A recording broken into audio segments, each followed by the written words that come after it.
Corporación Inmanente. Presencia internacional en medios. Este es su programa Desde la Trinchera. Les recordamos que tenemos nuestra página de Facebook Desde la Trinchera, donde vamos a subir mayor información referente a nuestro tema del día de hoy, que es las cruzadas, hasta antes de la tercera cruzada.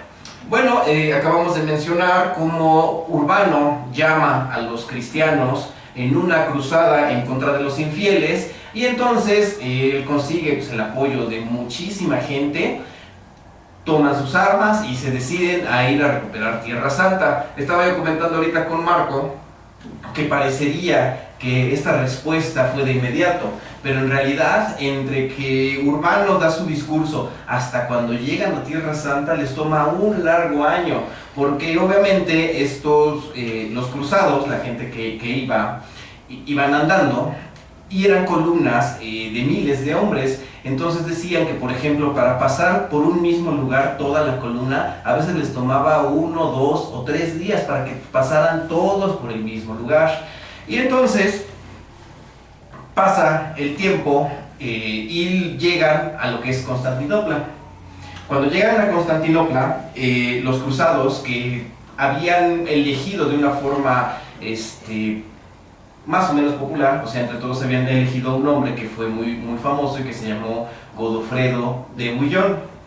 Ellos, cuando llegan a Constantinopla, piden al rey que les abra las puertas y que les dé su cobijo, o sea, que los apoye, que les abra las puertas y que les dé hospitalidad, porque pues al fin y al cabo ellas iban a recuperar Jerusalén.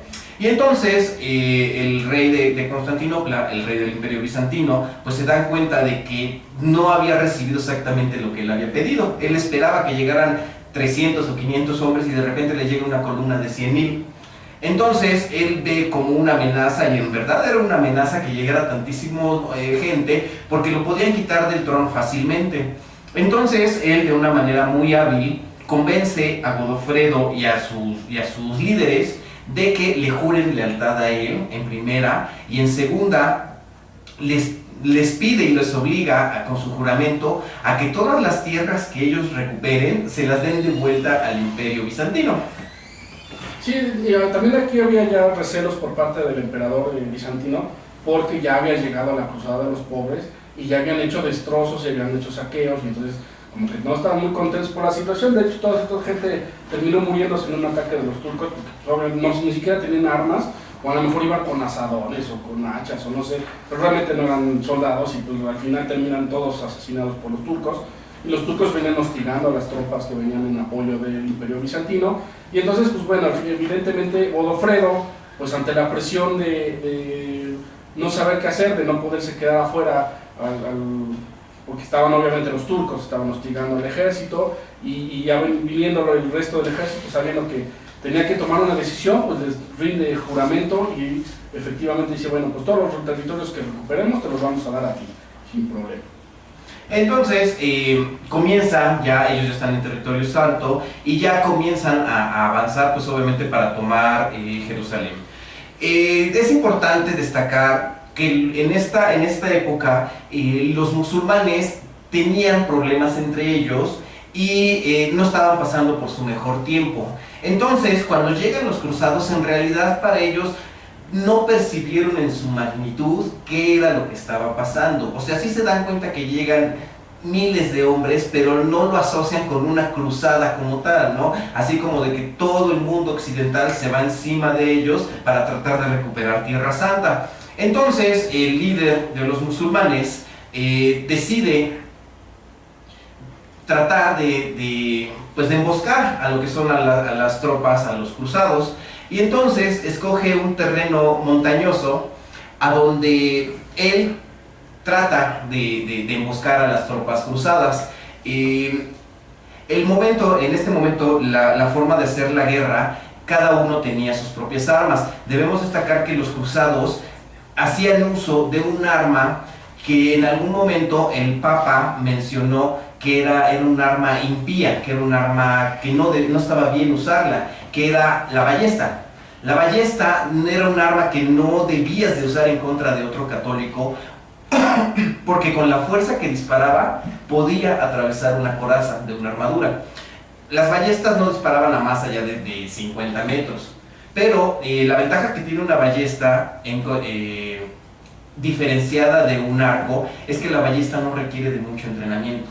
Para ser un arquero con la suficiente experiencia, pues toma muchísimos meses e incluso años o toda una vida, como en el caso de los japoneses, para que seas un arquero excelente.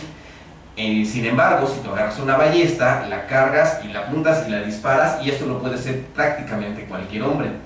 Entonces, cuando llegan a este choque, los musulmanes hacen uso de un arma que no habían conocido los cristianos hasta ese momento, que era la ballesta o el arco de pies.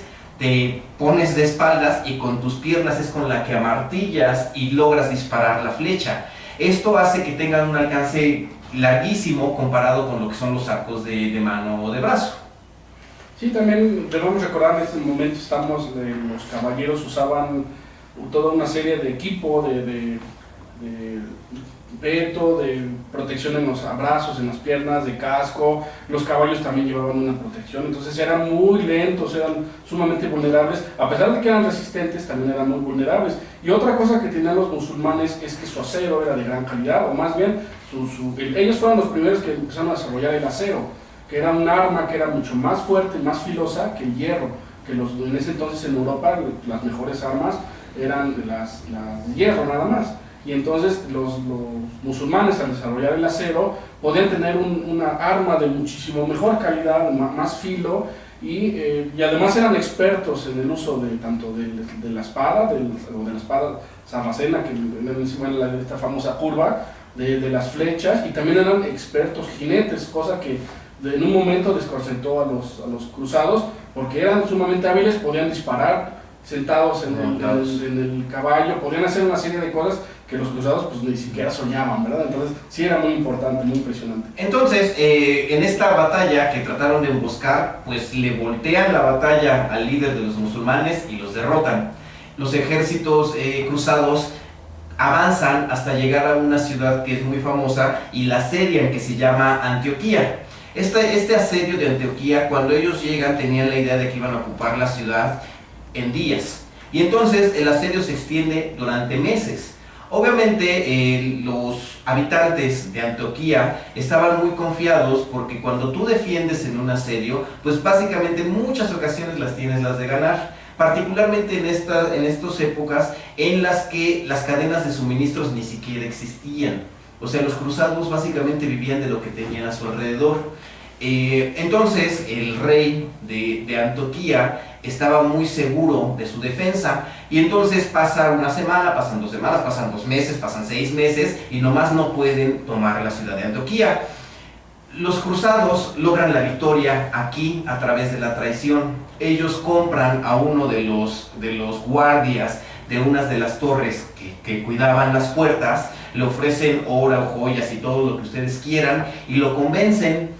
Entonces este hombre les abre las puertas, y cuando logran entrar a Antioquía los cruzados, después de meses de medio comer, de medio dormir y de medio vivir, se desquitan con toda la población.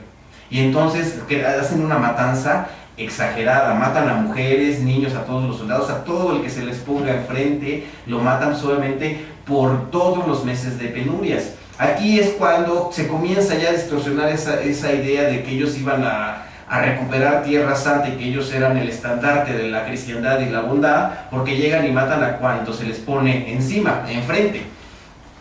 Logran tomar Antioquía. Cuando agarran al rey de Antioquía, lo decapitan, empalan su cabeza y la pasean por toda la ciudad. Entonces esto, bueno, pues es una referencia más o menos de con qué crueldad se llevaron las cruzadas. Regularmente lo que son las guerras por religión se guían por una crueldad que a lo mejor en otra clase de conflictos no se llevan a cabo. Eso de matar civiles y matar cuando se te ponía enfrente fue algo que se volvió muy común en las cruzadas, y lo hicieron tanto los cristianos. Eso lo van a hacer también en Jerusalén, cuando eventualmente llegan a Jerusalén y la toma Godofredo. También hacen una matanza de musulmanes, judíos, mujeres, niños, de cuantos se les pone enfrente, lo hacen. Los musulmanes también lo llegaron a hacer en un momento dado, en algunas otras ataques. Entonces sí, eso era muy común, porque para los dos eran guerras santas, porque para los católicos el recuperar tierras, Jerusalén era importante, pero eventualmente para los musulmanes se convierte en una yihad, el recuperar los territorios que estaban en manos de los infieles y limpiarlos, porque para ellos era muy sucio. Los musulmanes eran una sociedad muy avanzada en ese momento y eran personas que se bañaban diario y se perfumaban, y los europeos se bañaban una vez al año, si es que bien les iba. Entonces realmente eran mundos totalmente opuestos, entonces para ellos los europeos eran sucios y cochinos y no los querían ni ver, ni siquiera soportaban el olor, ¿no? Entonces eso es algo muy común, las matanzas de civiles se volvió muy común en las cruzadas. Entonces, después de que toman los cristianos, toman Antioquía, pues reúnen nuevamente fuerzas y se dirigen a Jerusalén. Los cristianos recuperan Jerusalén en 1099. Cuando ellos logran tomar la ciudad, pues sucede básicamente lo que nos acaba de mencionar Marco.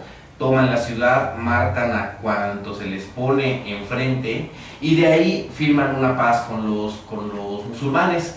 Luego lo que hacen es que crean el reino de Jerusalén. Sí, de hecho Godofredo cuando llega, Godofredo fuera el campeón de los europeos, ¿no? Pero cuando llegan a Jerusalén y ya la toman y vencen, Godofredo cuando va a entrar y le dicen, bueno, es que tú vas a ser el rey de Jerusalén, dijo, no, porque hubo un mejor hombre que fue el rey y entonces yo no puedo estar a su mismo nivel. Entonces él se quitó su traje, se subió en un burro, y es más, ni siquiera se subió en burro, entró caminando, porque dijo, el hombre que fue rey de Jerusalén, aunque por lo menos estaba hablando de Jesucristo obviamente, entró en un burro, entonces yo no puedo entrar de una mejor forma. Entonces él entró caminando y él renunció a ser rey de Jerusalén, él se convirtió en protector de Jerusalén. Y se quitó la corona, eso es lo que dice, porque yo no puedo usar una corona de oro cuando el rey de aquí usó una corona de espinas, entonces él agarra y se quita la corona. Eso también es de lo que más se relata en las crónicas. Para que veamos de la característica que tenía Godofredo, era un hombre,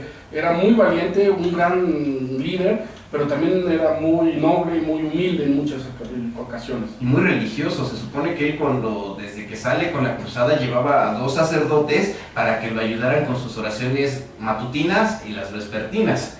Bueno, pues entonces se crea el reino de Jerusalén y de ahí comienzan a llamar peregrinaciones a Tierra Santa. La iglesia invita a todos a que lleven a cabo las peregrinaciones, que visiten Tierra Santa, y todo el territorio por el que tenías que llegar a Tierra Santa, pues básicamente la tierra de nadie. Era un territorio a donde mataban a todos los peregrinos, los asaltaban, los mataban, les quitaban hasta los zapatos, y de ahí lo que eventualmente se decide es crear algo así como un cuerpo de protección para que cuidaran los peregrinos en su camino, y esto eventualmente se convertiría en lo que sería la Orden de los Caballeros Templarios. Bueno, pues vamos a pasar a un pequeño corte que nos está pidiendo aquí nuestro amigo Icarus. Volvemos. Corporación Inmanente. Presencia internacional en medios.